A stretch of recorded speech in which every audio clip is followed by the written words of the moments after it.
ఖచ్చితంగా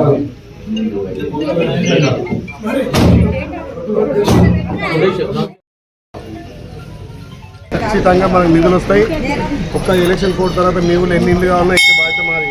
చాలా మంది ఏమంటారంటే మాకు గ్యాస్ 500కి వస్తలేదని అంటున్నారంటే గ్రామాలు తిరుగుతున్నాం కాబట్టి తప్పకుండా 500కే గ్యాస్ వస్తుంది. మిగతా పైసలు మీ అకౌంట్లో పడుతుంది. ఈ ఎలక్షన్ కూడా అయిన తర్వాత ఇక్కడ సీసీ రోడ్లు కానీ మీకు కావాల్సిన పెన్షన్లు, రేషన్ కార్డు అన్నీ వస్తాయి. రైతు బంధు కూడా 9 తారీఖు మిగతా వాళ్ళకి రైతు బంధు పడుతుంది. రుణమాఫీ కూడా ఆగస్టు 15 తారీఖు వరకు రుణమాఫీ అవుతుంది. ఏం ఇబ్బంది లేదు. మంచి ప్రజాపాలన వచ్చింది. మీ అందరి ఆశీర్వాదం వల్ల రాష్ట్రంలో మన అధికారికి వచ్చినాము. ఇప్పుడు మనకు దేశం నుంచి నిధులు రావాలంటే చామరకిరణ కావాలి. చామరకిరణ కేసు ఓటు కాదు, ప్రధానమంత్రి కేసినట్టు లెక్క. ఇంకా చామరకిరణ గెలిస్తే మనకు ప్రధాని రాహుల్ గాంధీ ప్రధాని అవుతాడు.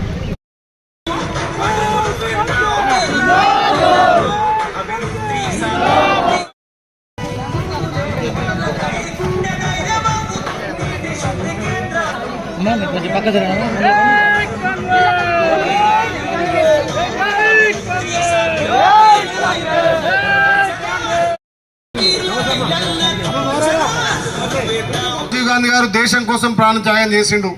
అలాంటి కుటుంబం, త్యాగాల కుటుంబం, మన భారతదేశానికి స్వతంత్రం తెచ్చిన కుటుంబం. పేదల సంక్షేమాలను అమలు చేస్తూ 2 సార్ల ప్రధాన పదవి అవకాశం వచ్చినా ప్రధాన పదవి నాకు అవసరం లేదు, నా భారతదేశ ప్రజలే ముఖ్యమని చెప్పి ఆ రోజు మన్మోహన్ సింగ్ గారిని ప్రధాని చేస్తే ఇవాళ మన గ్రామాలలో మనం చేస్తున్నటువంటి కరువు పని జాతీయ ఉపాధి పథకం, ఆ పథకాన్ని తెచ్చిందే కాంగ్రెస్ పార్టీ. ఇలా మన గ్రామాల్లో ఇంత అంతో మనకు పని దొరుకుతుందంటే ఆ కరువు పని వల్లనే మనకు పని దొరుకుతుంది. అలాంటి పని కాంగ్రెస్ పార్టీ పెడితే ఈ 10 ఏళ్లలో మోడీ వచ్చి ఆ కరువు పని వేస్తూ ప్రభుత్వానికి దండగా అని చెప్పి కరువు పని తీసేయాలని కూడా ప్రయత్నం చేస్తే కాంగ్రెస్ పార్టీ పోరాడి మళ్ళా కరువు పని పెట్టింది. ఆ కరువు పనితో ఇలా 200 రూపాయలు వస్తున్నాయి. ఇలా ఇల్లు గడవట్లేదు. ప్రతి వ్యక్తికి, ప్రతి అమ్మకు, చెల్లెకి, అందరికీ కరువు పని పోయినలకు 400 ఇవ్వాలని చెప్పి ఇలా మన కాంగ్రెస్ పార్టీ మేనిఫెస్టోలో పెట్టింది. రేపు మీరు అందరూ ఆస్వాదించి ఈడ చామల కిరణ్ కుమార్ గారికి గెలిపించి రేపు మన రాహుల్ గాంధీ గారు ప్రధాని అవుతారు. కాబట్టి మీ అందరికీ మీ గ్రామాలలో జాతీయ ఉపాధి పథకం కరువు పనిలో ప్రతి ఒక్కరికి 400 పడతాయి తల్లి. గత 10 సంవత్సరాలుగా ఈ మోడీ పరిపాలన మీరు చూస్తున్నారు. గతంలో కాంగ్రెస్ పార్టీ అధికారం ఉన్నప్పుడు 450 రూపాయలకు మనం గ్యాస్ ఇచ్చినాం. ఈ 10 ఏళ్ళు మనం 900 నుంచి 1100, 1200 రూపాయలు గ్యాస్ తీసుకున్నాం. ఆ ధరలు పెరగడానికి మోడీ కారణం. పెట్రోల్ ధర ఎంత ఉండే 60 రూపాయలు ఉండే, మోడీ ఏవటికే 160 రూపాయలు, 120 రూపాయలు అయింది. డీజిల్ ధర పెరిగింది. ఇంట్లో ఉప్పు, పప్పు, చక్కెర అన్నీ పెరిగినాయి. ప్రతి వస్తువు కొంటే మనకు తెలియకుండానే దాని మీద జీఎస్టీ వేస్తాడు. 10 రూపాయల వస్తువును మనం 15 రూపాయలు కొంటున్నాం. 5 రూపాయలు కేంద్రం పోతున్నాయి. మన పైసలు మన రాష్ట్రానికి ఇస్తున్నా అంటే 1 రూపాయి ఇస్తున్నాడు. బీజేపీ ఏ రాష్ట్రంలో అధికారం ఉంటే ఆ రాష్ట్రాన్ని చూస్తుండు. కాబట్టి ఇవాళ మనం మన భారతదేశంలో రాహుల్ గాంధీ గారు ప్రధాని అయితే మన బీదల పక్షాన, మన దళితుల పక్షాన, ఎస్టీ ఎస్సీ మైనార్టీల పక్షాన కాంగ్రెస్ పార్టీ ఇలా సంక్షేమ పథకాలు తెచ్చింది. కాబట్టి మీరు అర్థం చేసుకోవాలి. ఏమన్నా మన మోదీ పోయిన ఎలక్షన్లలో నన్ను గెలిపిరి మీ అకౌంట్లలో 15 లక్షలు వేస్తాడు. మరి మా ఆటూరులో ఒక్కరికైనా 15 లక్షల అకౌంట్లు పడ్డాయా? కనీసం 1,00,000 రూపాయలు వచ్చినాయా? నల్లదానం తెస్తాడు. నల్లదానం తేలే మన రైతుల మీద నల్ల చట్టాలు తెచ్చి ఎంతో మంది రైతులు చనిపోవడానికి ఈ మోడీ కారణమైంది. కాబట్టి మోడీ దేవిని నమ్ముకున్నాడు. కాంగ్రెస్ పార్టీ మాకు దేవుళ్ళు, మా ప్రజలని చెప్తున్నాం. దేవిని పేరు చెప్పి ఓట్లు దండుకుంటున్నాడు. మతాల మధ్య, కులాల మధ్య సిచ్చు పెడుతున్నాడు. ఏమనంటే మొన్నటిదాకా మీ బియ్యం మాకు, మా బియ్యం మీకు. బియ్యం వచ్చేంత మాత్రాన మన కడుపు నింటుందా? మీరు అందుకే ఆలోచన చేయాలి. ఈ మోడీ నియంతృత్వ పాలన బలిసినోని ఇంకా బలపెడుతున్నాడు, బక్కోని మొత్తం కిందగా అనగబెడుతున్నాడు. అందుకే మార్పు రావాలి. మీ అందరి ఆశ్రమం వల్ల మీ బిడ్డగా ఇక్కడ గెలిపిస్తే మనకు తెలంగాణలో దొరల పాలన పోయి, గడీల పాలన పోయి ప్రజాపాలన వచ్చింది. ఆ ప్రజాపాలనలో తల్లి సోనియం ఇచ్చినటువంటి అభయస్థం 6 గ్యారెంటీలో 5 ఇంప్లిమెంట్ చేసినాం. ఇంకా కూడా ఈ ఎలక్షన్లు అయిపోయిన తర్వాత చాలా మంది మా పెద్దమ్మలు, మా అక్కలు అంటున్నారు పెన్షన్ పెరగపాయే. పెన్షన్ ఖచ్చితంగా ఈ ఎలక్షన్లు అయిపోయాక 4,000 రూపాయలు ఇచ్చే బాధ్యత నాది. 500కే మీకు గ్యాస్ వస్తుంది. ఓ పెద్దమ్మంటుంది బిడ్డ నాకు 850 తీసుకుండు, ఆడు 850 తీసుకుంటాడు. 350 రూపాయలు మీ అకౌంట్లో పడతాయి. పడకపోతే నాకు ఫోన్ చేయరి, ఇచ్చిచ్చే బాధ్యత నాది. మీ అందరి ఇళ్లలో ప్రతి ఇంటికి 200 ఇంట్ల వరకు ఫ్రీ కరెంట్ వస్తుంది. మీకు జీరో బిల్ ఎవరికైనా రాకపోతే నాకు ఫోన్ చేయండి, ఇక్కడ మన మండల పార్టీ ఉన్నాడు ఆయనకు ఫోన్ చేయండి.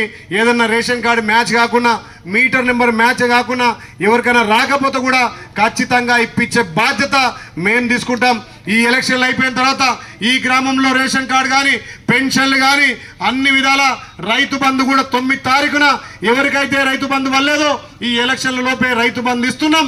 ఆగస్టు 15 లోపు ప్రతి అన్నకు, ప్రతి తమ్మినికి, రైతన్నకు 2 లక్షల రుణమాఫీ ఇస్తాం.